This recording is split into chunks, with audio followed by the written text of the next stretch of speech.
처음에 이제 체격이 크잖아요. 그러니까 이제 그 배구 농구를 사실 하고 싶었어요.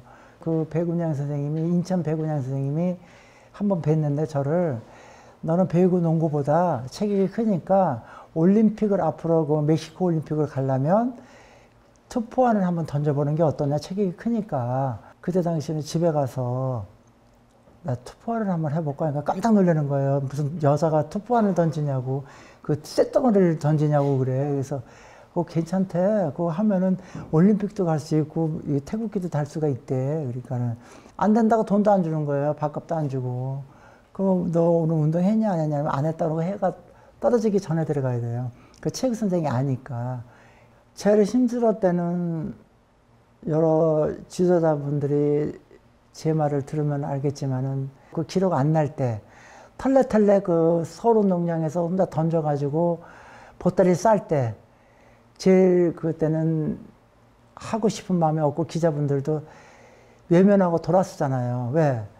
기록은 날려나 생각하면 기록이 안 나니까. 그래서 그때 무슨 생각을 들냐면 나는 왜 기록을 꼭 내야 되고 왜 또 내가 또 외국을 나가서 꼭 메달을 따야 되고 나는 뭐냐, 나는 아주 힘들다 이래가지고 고개 푹 숙이고 버스 안에서 타가지고 태닝에 들어갈 때 그때 제 삶을 잃은 것 같고 싫더라고요.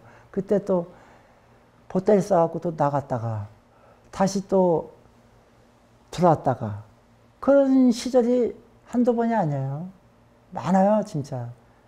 금메달 따는 것보다도 그 와서 이제 다시 그 우리나라에서 이제 전국체전이나 뭐 그 선수권 대회나 몸 컨디션 조절하고 컨디션 맞추고 다시 훈련하고 내 기록 날 때 그때 내가 나는 백옥자는 투포환이 내 은인이다. 내 투포환밖에 없나 보다. 그때 또 마음을 다시 잡고 아 내가 열심히 또 해야지 하고 먹고 또 내가 다시 하는 거지. 저는 정말 죽기 아니면 살기로 메달이라는 게 한번 내 손에 들어왔으면 하는 소원이었고 처음에 투 원반을 먼저 하고 나중에 투 포환을 이제 제 종목을 투 포환을 한다 그러더라고요.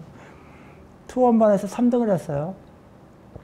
얼마나 좋은지 3등은 처음 그 태극기 올라가는데 아무리 3자가 들어가도 그 메인스타점에서 그 태극기가 올라가는 데에 대해서 금메달 딴 것보다도 더 기쁘더라고요. 처음이라 진짜로 아주 그냥 뭐 바꿀 수 없는 그 내 심정 감정이 그때 폭발치더라고요. 1960년대 한국 육상은 약간 침체 분위기에 있었다 이렇게 말씀드릴 수가 있는데 그러다가 혜성과 같이 나타난 사람이 백옥자입니다. 그때 그 김택 사장님하고 약속한 것도 있고 또 이번에 금메달 따면은 또 저 연금도 해준다 그랬고 그러니까는 저는 항상 그래요.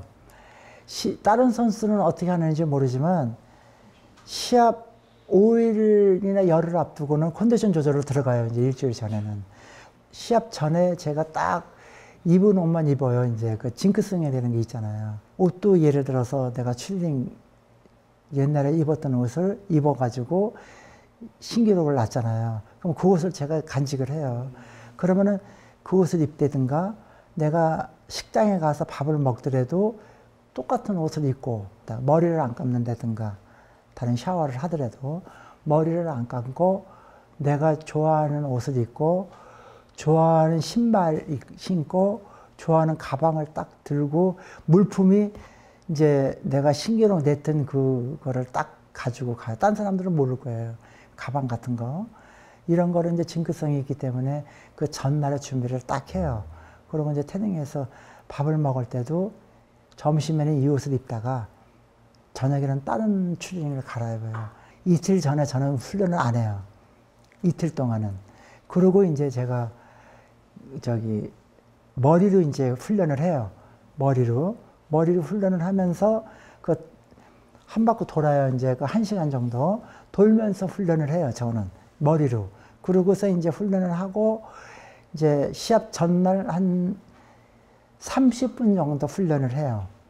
결정적 이유는 이제 그 민관식 회장님께서 저를 그 믿고 또 일본까지 그 오카야마 그 고라시키에서 그 토리노 선생님한테 맡겨가지고 훈련을 한 게 아마 제가 더 시야가 넓어지고 더 좋아지지 않았나. 다른 선수들은 이렇게 비가 오거나 눈이 오면 안 하잖아요.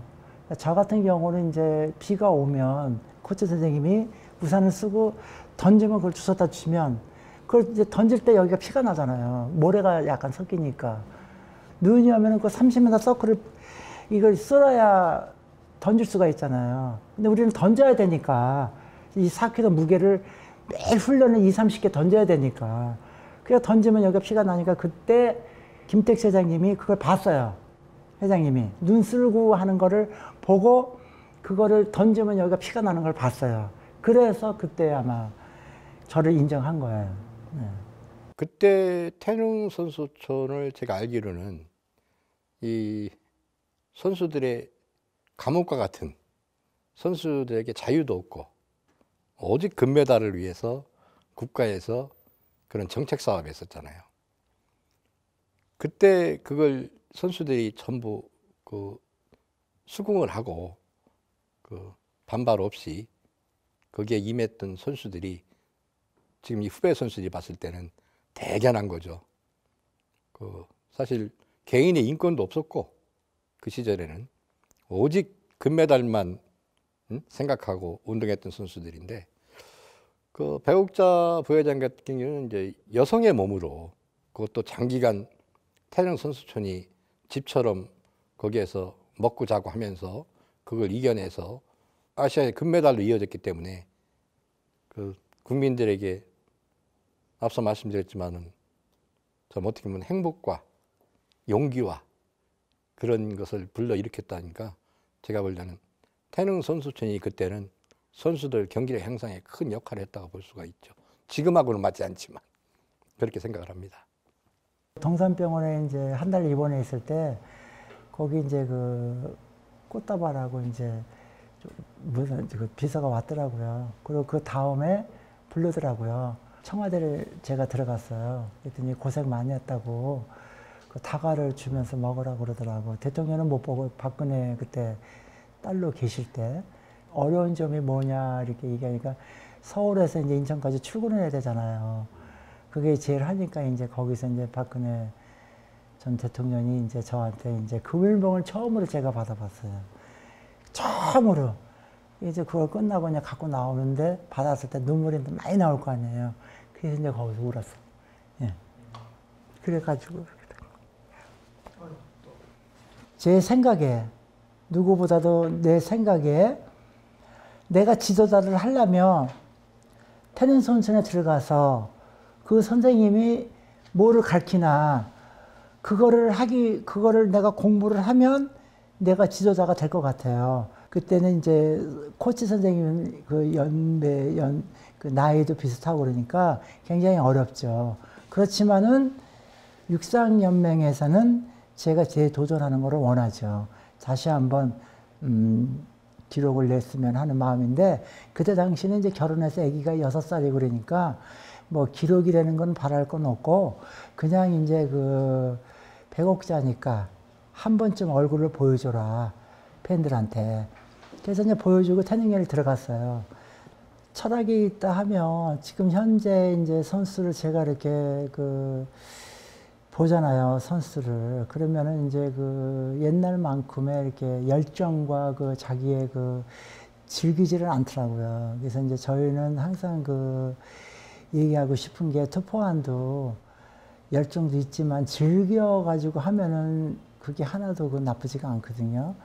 근데 내가 만약에 지도를 한다면 지루하지 않게 좀 이렇게 열정을 가지고 레크레이션으로 이렇게 하면서 맨날 그 지도자들은 열심히 해라 이렇게 하는데 어떻게 열심히 하는 건가, 그거를 알려줘야 되는 사람이 지도자라는 거를 느끼는데, 저 생각은 그래요. 내가 만약에 꼭 지도자가 되고 싶다 하면 그 선수에 대해서는 처음부터 끝까지 잘 알아야 되고, 내 뱃속으로 난 자식을 같이 똑같이 생각을 해야만 그 선수가 될 것 같고, 또 뭐랄까 그 기록도 나고 그렇게 하는 거지. 내가 이 선수를 키워서 나도 같이 그 뭐라 그럴까 연봉을 받고 같이 이렇게 한다는 마음으로 가지면 안 된다는 얘기지. 그거를 떠나서 내가 가지고 내 자식이다 생각을 하고 피눈물 나게 그 애를 지도자를 하면은 좋은 성적이 나오지 않을까 나는 그렇게 생각해요. 네, 굉장히 영광스러운 게 뭐냐면 그 저는 생각도 안 했죠. 나이도 있고 그러니까 이제 후배들도 많고 그러니까 이제 후배들 하겠지 생각을 하고 이제 미국에서 쭉 있는데 살아있네 내 속으로 마음이. 그래서 이제 저 자식들한테도 보람이 나고 저희 남편한테도 보람이 나고 또 저 후배들한테도 보람이 나는 게 바로 작년 100개 전국체전이 아니었나. 그게 저 인생의 제일 기쁜 마음 같아요. 네. 1970년 방콕 아시안 게임에서 그 우리나라 최초의 아시안 게임 여성 금메달을 획득을 했잖아요. 그 당시에 우리나라 국민들은 포환 던지기가 뭔지를 다 모르고 있을 때죠. 그 어떤 사람은 배국자가 뭐 2m가 키가 넘는다고 이야기하는 사람도 있었고 또 체중이 100kg이 넘는다고 그렇게 이야기하는 사람들도 많이 있었죠. 더군다나 그 아시아의 마녀라고 하니까 그 마녀라는 뜻을 잘 이해를 못한 분들이 아시아의 괴물이다 뭐 이렇게 그 국민들이 또 이야기를 했었는데 4년 후에 테헤란 아시안 게임에서 또 아시아 신기록을 수립하면서 그 2회 연속 금메달을 획득을 하니까 그때 당시에 이제 국민들이 이제 배국자라는 사람을 이제 언론이나 이런 그 화면을 통해서 직접 보고 그러니까 아 키가 2m가 안 되는구나 그리고 그냥 여성이구나 이렇게 국민들에게 또 이제 새롭게 인식이 됐었고 어쨌든 그때 당시에 포환 던지기라는 종목이 육상 종목의 한 경기 종목이라는 것을 그때 국민들에게 각인시켜준 그런 역할을 그 배국자 씨께서 그렇게 했고 또 보도로 잘 안 알려진 부분이지만은 1973년, 1975년 아시아 육상 선수권 대회가 있었거든요. 아시아 육상 선수권 대회에서 또 포환 던지기 또 2대회를 모두 또 삭스를 했고 1975년에는 본인의 주종목이 아닌 원반 던지기에서도 또 금메달을 획득을 했습니다. 지금 한 60세가 넘은 그런 국민들에게 아시안 게임 하면은 생각나는 사람이 누굽니까 하면은 아마 배국자 또 조훈련 이름이 많이 나오지 않을까 생각을 합니다. 그때 1970년 당시 배국자와 조훈련은 그 우리나라 스포츠계를 풍미했던 그런 스타 플레이어 국민들에게 기쁨과 행복을 안겨준 그런 두 선수가 아니었나 생각을 합니다. 오늘날까지 이렇게 저를 인정해 주시고 저를 이렇게 아직까지 알아주시고 또는 이렇게 장소를 마련해 주시고 이런 거에 대해서는 너무 감사하고요. 아직까지 나이 70 되도록 이렇게 저를 이렇게 기억해 주시고 저보다도 더 인기가 많고 더 이렇게 유명한 사람도 많은데 저를 꼭 찍어서 이런 자리에 이렇게 해준 거에 대해서 너무 감사합니다.